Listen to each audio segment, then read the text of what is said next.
예, 시편 33편은 시편 33편은 찬양시입니다.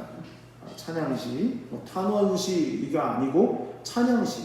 특히 이 찬양시 가운데서도 두 가지 주제예요. 하나님이 창조하셨다. 그 창조하신 하나님을 찬송하라. 그다음 두 번째 주제는 하나님은 세상 역사를 주관하고 계신다.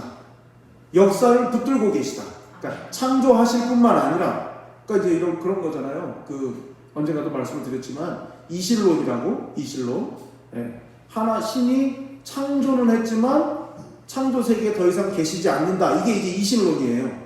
근데 그 이실론하고 큰 차이가 뭐겠습니까? 하나님은 창조하시고 상관 안 하시고 뒷짐지시는 하나님이 아니라 창조하신 그 피조 세계를 하나님이 섭리하신다. 다스리신다. 그러니까 이제 이 시편 33편의 주제는 이 두 가지로 묶어지는 거죠. 그러니까 시인이 하나님을 마땅히 찬양해야 된다라고 말하고 있는데, 그 마땅히 찬양해야 할 하나님은 어떤 분이신가? 창조하신 분, 그 다음에 역사를 주관하시는 분. 그래서 우리는 이 하나님을 찬양해야 된다. 지금 이게 이제 이 33편의 주제다. 이렇게 말할 수 있어요. 그래서 세 토막으로 나눌 수가 있는데요. 1절부터 3절은 찬양을 촉구하는 것. 정직한 자, 의로운 자는 찬양하는 게 마땅하다. 그러니까 찬양하라 그 말이잖아요. 찬양을 촉구하는 것이고, 이제 4절부터 19절까지인가요? 거기는 왜 찬양을 해야 되는가? 어떻게 찬양해야 되는가? 이제 그 얘기가 이제 가운데 토막 가장 많은 분량의 내용이고요. 그 다음에 맨 마지막은 이제 종결의 찬양. 그래서 하나님을 또 찬양한다. 그러니까 찬양해야 되는 이유, 그래서 찬양해야 된다. 왜 찬양해야 되냐면 이런 이유다. 이렇게 구조가 세 토막으로 되어 있다. 이렇게 볼 수가 있어요. 그럼 먼저 첫 번째, 찬양을 촉구하는 거. 1절부터 3절이거든요. 너희 의인들아 여호와를 즐거워하라. 찬송은 정직한 자들이 마땅히 하였다로다. 수금으로 여호와께 감사하고 열줄 비파로 찬송할지어다. 새 노래로 그를 노래하며 즐거운 소리로 아름답게 연주할지어다. 찬양을 촉구하고 있어요. 노래해야 된다 하나님을. 예. 의인들 그리고 정직한 자들은 하나님을 찬양하는 것이 마땅하다, 당연하다. 하나님의 사람이라면, 하나님의 뜻대로 정직하게 행하는 사람이라면, 하나님의 의인으로 인정해 주신 사람이라면 그 사람은 하나님을 찬양하는 것이 당연한 사람이다. 이렇게 지금 시작을 하고 있어요. 그러면서 뭐로 찬양하라고요? 수금과 비파로. 악기로 이 말이겠죠. 그러니까 하나님을 찬양할 수 있는 악기가 따로 정해져 있다고 생각을 하던 때가 있었어요. 그러니까 예를 들면 이제 교회에 과연 노래할 때 악기를 쓰는 게 맞냐? 라는 질문을 하게 되거든요. 왜 그럴까요? 하나님을 예배하는데 먼저 하나님을 예배하는 목적으로 만들어지지 않은 악기들 때문이에요. 여러분 그렇지 않습니까? 옛날 영화 보세요. 옛날 영화 존 웨인 나오고 그러는, 율브린너 나오고 그러는 서부 영화 보세요. 그러면 꼭 뭐가 나옵니까? 술집이 나오죠. 그럼 그 술집에 꼭 뭐가 있습니까? 피아노가 있다고요. 술집에서 여흥을 돕기 위해서 연주하던 피아노를 예배당에 가져와도 되느냐? 이런 생각을 하는 사람들이 있었단 말이에요. 그럼 여러분 어떻게 하십니까? 아쟁 이런 걸로 나는 국악 찬양 난 어딘지 모르게 좀 찜찜해 이렇게 생각하는 분들도 있단 말이에요. 예수님이 좋은 걸 어떡합니까? 이런 곡조, 국거리 장단 이런 게 하나님을 찬양하는 게 이게 맞을까? 이렇게 생각하는 시절이 있었단 말이에요. 근데 그렇지 않다고요. 그 시대 속에, 그 문화 속에 가장 좋은 악기로 노래하면 되는 거죠. 하나님을 높이면 되는 거죠. 의미를 재해석하면 되는 거죠. 그러니까 손에 쥐어줄 수 있는 그 악기로 하나님을 찬양한다. 그런데 중요한 건 뭐냐면, 여기서 중요한 핵심이 뭐냐면 새 노래로입니다. 새 노래로 찬양하라는 거죠.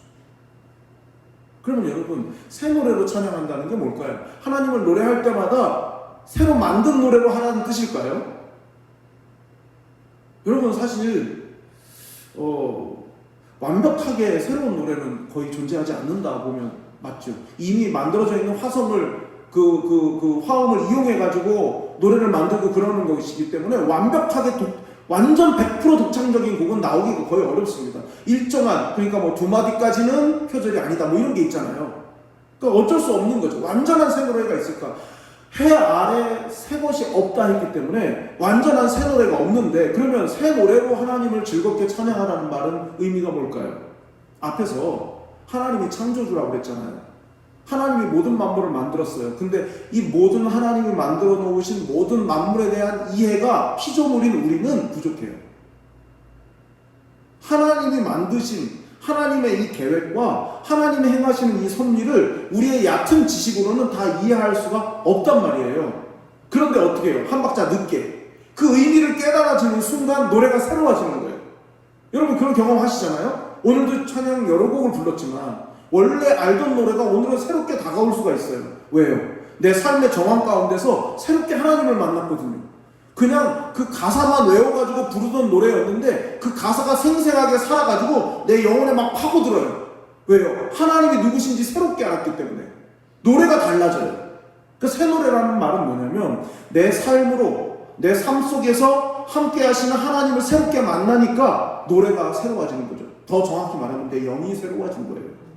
그러니까 내 영이 새로워져서 새롭게 불러드리는 그 노래로 하나님을 즐겁게 찬양하는 것은 정직한 자, 의로운 자의 마땅한 일이니까 너네는 찬양을 해야 된다, 이렇게 시작하고 있는 거예요. 그래서 새 노래를 누가 부를 수 있는가? 하나님의 은혜로 새롭게 감격한 사람이 새 노래를 부를 수 있는 거죠. 하나님의 은혜에 붙어있는 사람이 새 노래를 부를 확률이 높은 거예요. 맨날 똑같은 하나님. 여러분 이게 뉘앙스가 중요하죠. 언제나 동일하신 하나님이란 말하고 맨날 똑같은 하나님, 이건 말은 같아 보이지만 뉘앙스가 완전 다르잖아요. 예, 맨날 똑같은 하나님, 이거는 뭡니까? 하나님 뭐 새로운 거 없어? 이런 말이겠지만 언제나 동일하신 하나님이시기에 똑같은 기준으로 삶을 이끌어 가시고 역사를 이끌어 가시기 때문에 그 역사의 물줄기 한 가운데 있는 나에게는 새롭게 만나는 하나님이 늘 있는 거예요. 그러니까 내 영이 새로워지고, 그렇게 새로워진 영혼으로 하나님을 노래하니까 가사가 똑같고 리듬이 똑같아도 그 노래는 새 노래가 되는 거죠. 그러므로 첫 번째로 기도할 기도 제목은 찬양이 신앙 고백이 되도록, 그냥 노래가 아니라 이 찬양이 신앙 고백이 되도록 날마다 하나님의 은혜에 붙어있게 해주십시오. 날마다 하나님의 은혜에 붙어있는 삶을 위해서 기도하시기 바랍니다. 두 번째로, 그러면 왜 찬양해야 되는가? 네 가지 이유가 있어요. 왜 찬양해야 되는가? 첫째, 우주의 창조주이신 하나님이시기 때문에. 4절부터 9절이에요. 여호와의 말씀은 정직하며 그가 행하시는 일은 다 진실을 하시도다. 그는 공의와 정의를 사랑하시며 세상에는 여호와의 인자하심이 충만하도다. 여호와의 말씀으로 하늘이 지음이 되었으며 그 만상을 그의 입기운으로 이루었도다. 그가 바닷물을 모아 무더기같이 쌓으시며 깊은 물을 곳간에 두시도다. 온 땅은 여호와를 두려워하며 세상의 모든 거민들은 그를 경외할지어다. 그가 말씀하심에 이루어졌으며 명령하심에 견고히 섰도다.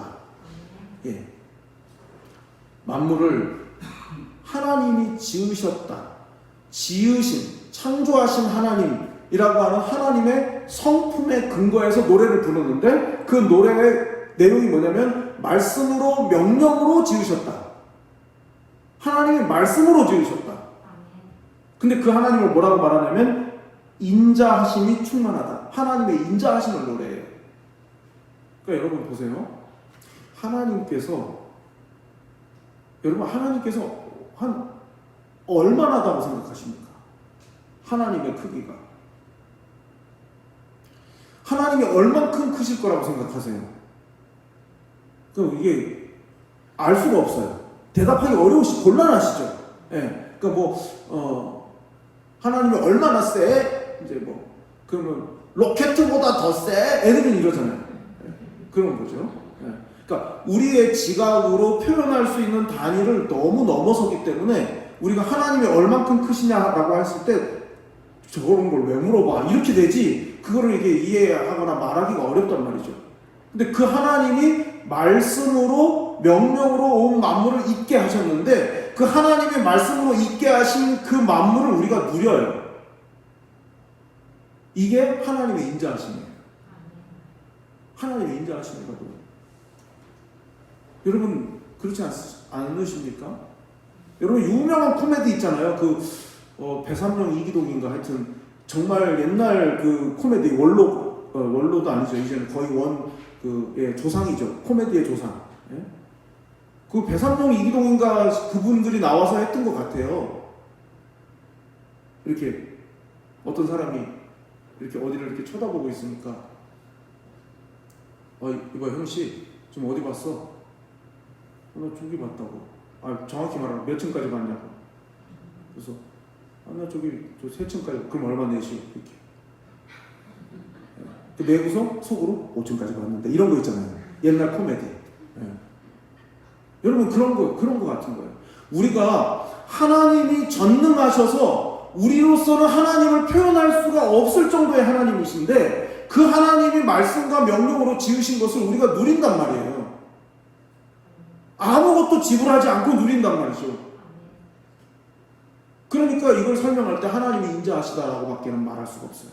이 인자하시는 헤세드, 이것도 그 유명한 헤세드.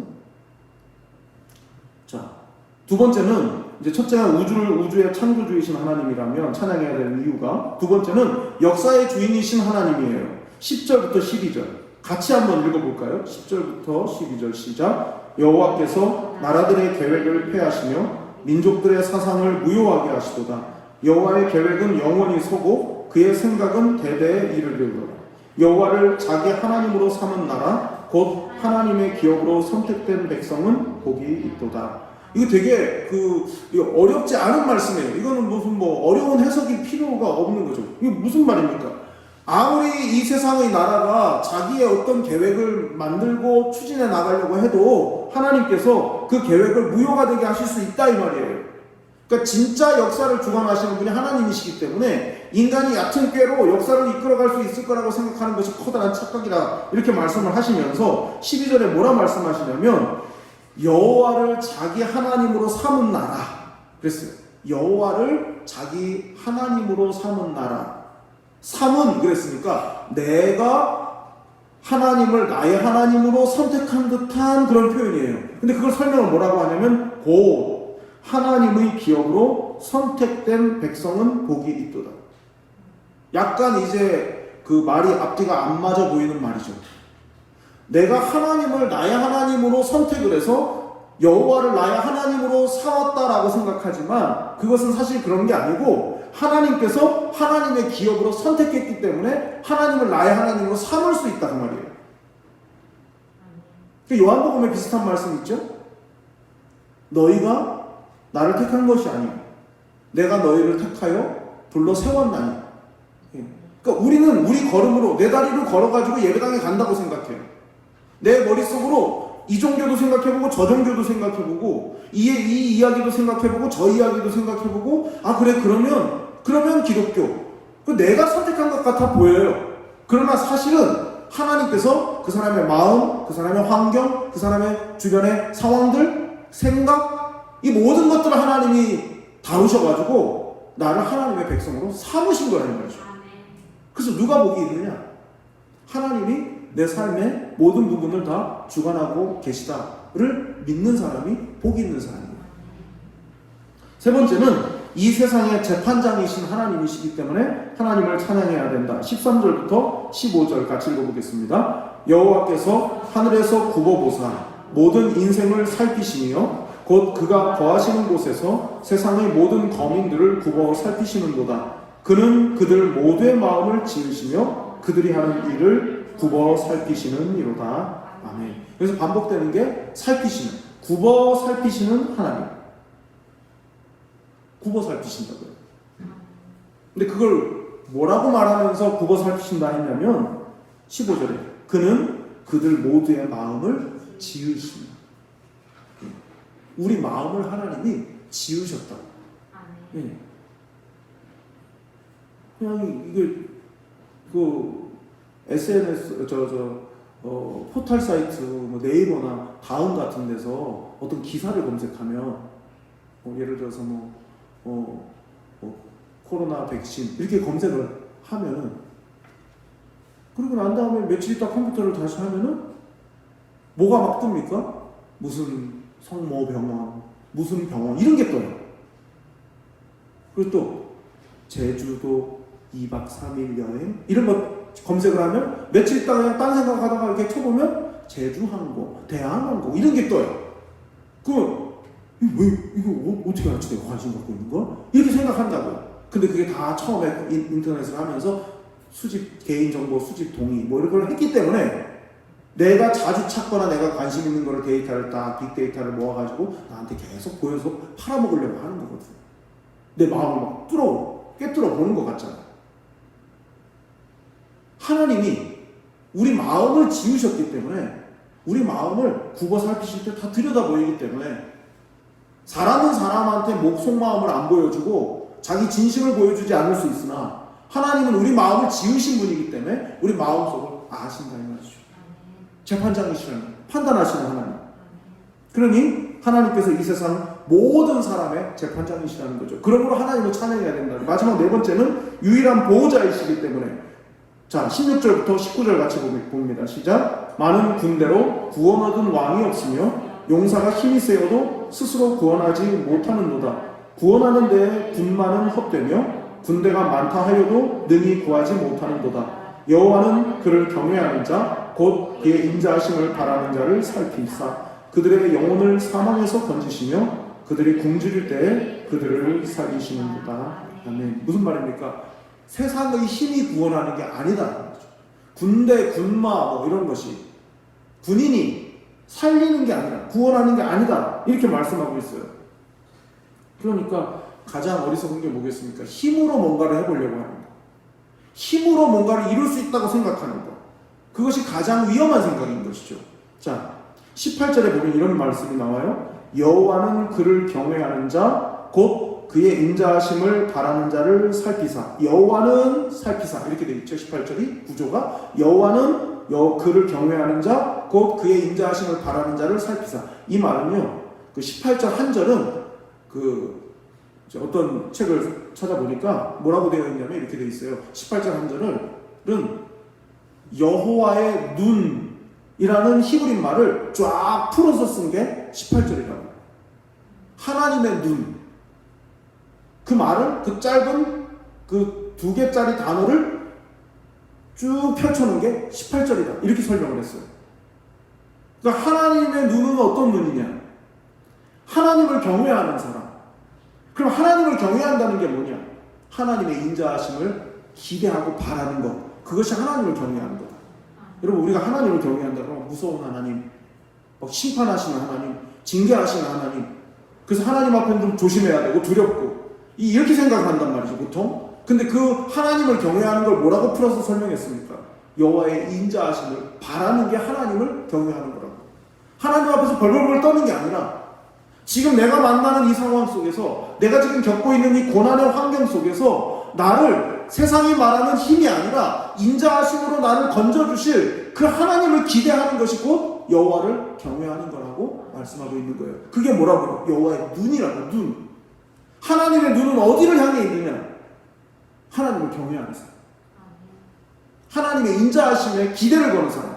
그 사람을 향해서 하나님의 눈이 가 있다 이 말입니다. 그래서 우리가 지금까지 이제 4가지 이유를 살펴봤는데 노래할 이유가 뭐겠습니까? 결국 그 4가지를 다 하나로 묶으면 왜 우리가 노래를 할 수 있는가? 왜 우리가 노래를 하나님 앞에 드릴 수가 있는가? 그 이유는 철저히 하나님의 성품과 관련이 있어요. 하나님의 성품에 기반해서 무엇을 의지하겠습니까? 하나님의 든든한 사랑이에요. 하나님이 심판하시는 분이라는 게 하나님이 재판하시는 분이라는 게 왜 우리에게 위로가 됩니까? 불의를 품고 의인을 괴롭히는 악인들에 대해서 하나님이 심판하실 것을 믿는 거예요. 내 아버지이시니까. 나의 하나님이니까. 하나님을 자기 하나님으로 삼은 자가 복이 있다고 그랬지 않습니까? 하나님이 나의 하나님일 수 있는 이유는 뭡니까? 내가 하나님 앞에 높은 점수를 받아서 그런 게 아니란 말이죠. 하나님의 인자하심 때문이에요. 내가 노력을 해가지고 남들은 못 오르는 단계까지 내가 올라갔기 때문에 하나님이 나에게 인자를 베푸시는 게 아니란 말이에요. 하나님은 나를 사랑하시기로 작정을 하셨다고요. 하나님은 나를 용납하시기로 작정을 하셨다고요. 그래서 하나님은 나를 용납하시는 거예요. 내가 뭘 해드렸기 때문이 아니라. 그래서 하나님의 성품을 의지해서 하나님은 나를 든든히 사랑하시는 나의 아버지이시지. 그것을 믿는 그 믿음이 우리로 하여금 하나님을 노래할 이유를 충분히 찾게 한다 그 말이죠. 마지막으로 이제 정리한 두 번째 기도 제목은 하나님을 아는 지식이 자라서 생생한 찬양을 드리게 해주십시오. 하나님을 아는 지식이 자라서 생생한 찬양으로 하나님을 노래할 수 있게 해주십시오. 자, 마지막 세 번째는 결론적인 찬양이 20절에서 22절이에요. 우리 영혼이 여호와를 바라며 그는 우리의 도움과 방패시로다. 우리 마음이 그를 즐거워하며 우리가 그의 성호를 의지하였기 때문이로다. 여호와여 우리가 주께 바라는 대로 주의 인자하심을 우리에게 베푸소서. 아까 제가 이 찬양을 이제 뒤에서 같이 찬양을 하면서 막 가슴이 막 뜨거워지더라고요. 예, 가슴이 막 뜨거워요. 정말 막 마음이 막 뜨거워지더라고요. 그게 왜 그러는 걸까? 찬양하면서 왜 그러는 걸까? 생각을 해봤어요. 하나님, 내가 지금 만나는 상황, 내가 지금 살아가고 있는 삶이 나에게 그렇게 유리하지 않아도, 나를 그렇게 편안하게 하는 상황이 아니어도 내가 이 시간에 하나님을 찬양하는 것에 집중할 수 있다는 게 얼마나 감사한 일인가를 찬양을 통해서 경험을 했어요. 여러분, 우리는 그렇거든요. 찬양할 기분이 아니야 이런 말을 해요. 기도할 기분이 아니야. 예. 그럴 때 있잖아요. 너무 지치고 너무 마음이 어렵고 이러면 찬양할 기분이 안 난다고 생각을 해요. 그런데 여러분, 그 단계를 넘어서야 되는 거죠. 그 단계를 넘어설 수 있어야죠. 근데 그걸 막 마인드 컨트롤로 그게 되겠습니까? 그게 뭐로 되는 걸까요? 그게 신앙으로 되는 거예요. 그게 믿음으로 되는 거예요. 하나님이 나를 꼭 이 뭡니까? 떼짱 뜨듯이 그 무덤에 이렇게 떼 입히려고 떼짱을 뜬단 말이에요. 그러면 이렇게 삽으로 딱딱딱딱 이렇게 케이크 자르듯이 딱딱딱 이렇게 해요. 네기축을 딱 만들어요. 그 다음에 삽을 밑으로 넣어요. 그래서 뚝 뜨면 딱 떠져요. 내가 지금 이 바닥을 헤매고 있는 거예요. 내 지금 현재 상황이 너무나 안 좋기 때문에 막 헤매고 있어요. 근데 그런 가운데에서도 거기를 계속 헤매고만 있는 게 아니라 하나님이 그 때를 뜨듯이 나를 딱 뜨신단 말이죠. 언제요? 믿음으로 하나님의 성품을 의지해서 찬양할 때 그 상황을 초월할 수 있는 힘을 주신다고. 다 모르는 사람이 보면 미친 사람이죠. 저 사람 요즘 그렇다는데 어떻게 저런 얼굴로 하나님을 찬양할 수 있을까? 그거는 찬송가에 있는 것처럼 알 사람이 없도다. 그 은혜를 경험하지 못하면 알 사람이 없도다. 초월하여 하나님을 노래할 수 있게 하시는 하나님, 하나님의 성품을 붙드는 자에게 찬양할 힘을 제공하시는 하나님. 그러니까 찬양해야 된다라고 지금 말하고 있는 거예요. 어려움의 상황, 어려움의 환경이 있다 할지라도. 그래서 뭐라고 표현해요? 도움이시고 방패시라고 하죠. 하나님이 도움이고 하나님이 방패라고. 여러분, 우리가 이 소망, 뭡니까? 20절에 있는 우리 영혼이 여호와를 바라며라고 할 때 이 바라다라는 게 뭡니까? 소망이잖아요. 예. 22절에도 나오잖아요. 여호와여 우리가 주께 바라는 대로. 우리가 바라는 거는 굉장히 수동적인 거라고만 생각해요. 근데 이 바라는 대로라는 말, 이 바람이라는 말이 히브리 말로 야할이라는 말이 쓰였는데 이 야할이라는 말은 뭐가 전제되어 있냐면 적극적인 게 전제되어 있어요. 적극적이다 하는 게 전제가 되어 있는 단어예요. 야할이라는 말이. 그러니까 그냥 어떻게 해야 그냥 가만히 주저앉아가지고 그냥 기다리고 있는 건 바람이 아니에요. 하나님을 바란다는 건요, 적극적으로 바라는 거예요. 적극적으로 바라는 건 어떤 거겠습니까? 오늘 시편 33편을 놓고 본다면 하나님을 찬양하는 거예요. 하나님을 높이는 거예요. 그게 하나님의 때를 적극적으로 기대하고 기다리는 사람의 자세라는 겁니다. 하나님은 우리의 인생의 방관자가 아니십니다. 하나님은 절대로 팔짱을 끼고 어떻게 하나 보자 하고 그냥 뒷짐지고 계시는 그런 하나님이 결코 아니시라는 거죠. 왜요? 하나님을 뭐라고 말했어요? 하나님이 어떤 하나님이라고 했습니까? 경외하는 자, 하나님의 인자하심을 구하는 자. 그걸 뭐라고 말했습니까? 여호와의 눈이라고 말씀드렸잖아요. 하나님의 눈은 어떤 눈이냐? 적극적으로 하나님을 바라는 자, 그와 눈을 맞추시는 그 하나님이시고, 지금 만나고 있는 상황이 아무리 불리한 조건이라 할지라도 반드시 그 눈을 맞추는 바로 그 사람의 상황을 역전시키시는 하나님이심을 기대하고 적극적으로 하나님을 바라고 노래하실 수 있는 여러분이 되시기 바랍니다. 마지막 세 번째 기도 제목은 포기하지 않고 날마다 도움과 방패 되시는 하나님을 노래하게 해 주십시오. 그래서 이 시간 말씀을 생각하면서 세 가지 기도 제목 다시 정리해서 기도 제목을 말씀드리겠습니다.